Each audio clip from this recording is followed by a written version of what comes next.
চলো আজকে একটা ছোট্ট করে মিনি ব্লগ তোমাদের সাথে শেয়ার করা যাক। সকালবেলা 1 কাপ ডাবের জল খেয়ে কিন্তু আমার দিনটা শুরু হয়েছে। আর আজকে যেহেতু 3খানা পুজো একসাথে পড়েছে, মঙ্গলচণ্ডী, বাবার লোকনাথ বাবার জন্মতিথি আর হচ্ছে সংকটমোচনের পুজো।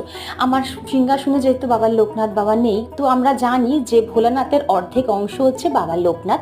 তাই এখানে আমি মহাদেবকে ভালো করে স্নান করিয়ে পুজো করে নিয়েছি। আর এখানেও কিন্তু বজরংবলির পুজোটাও আমি করে নিয়েছি, এই যে লাল জবা মালা আর তুলসী পাতা দিয়ে। আর ভোগে দিয়েছিলাম একটুখানি মিষ্টি। ব্রেকফাস্টে আজকে আমি করেছিলাম ভেজ চাউ, একটুখানি ওপরে শশা কুচি দিয়ে দিয়েছিলাম, টেস্টটা খুব সুন্দর হয়েছিল। তো চলো এবার রান্নাঘরে যাওয়া যাক। আর এখানে হচ্ছে আজকে ইলিশ মাছ, আর এখানে ভাতটাও কিন্তু চাপিয়ে দিয়েছি। আর এখানে দেখো একটু সর্ষে পোস্ত বেটে নিয়েছি, আর হাজবেন্ডের জন্য একটু ভাপা করে দেবো, তার জন্য এখানে সর্ষে পোস্ত বাটা নিয়েছি, অল্প কাঁচা তেল, নুন, হলুদ, কাঁচা লঙ্কার গুঁড়ো আর কাঁচা তেল, এই দিয়ে কিন্তু ভাপাটা আজকে আমি করবো। আর ভাপা আমি করি সবসময়।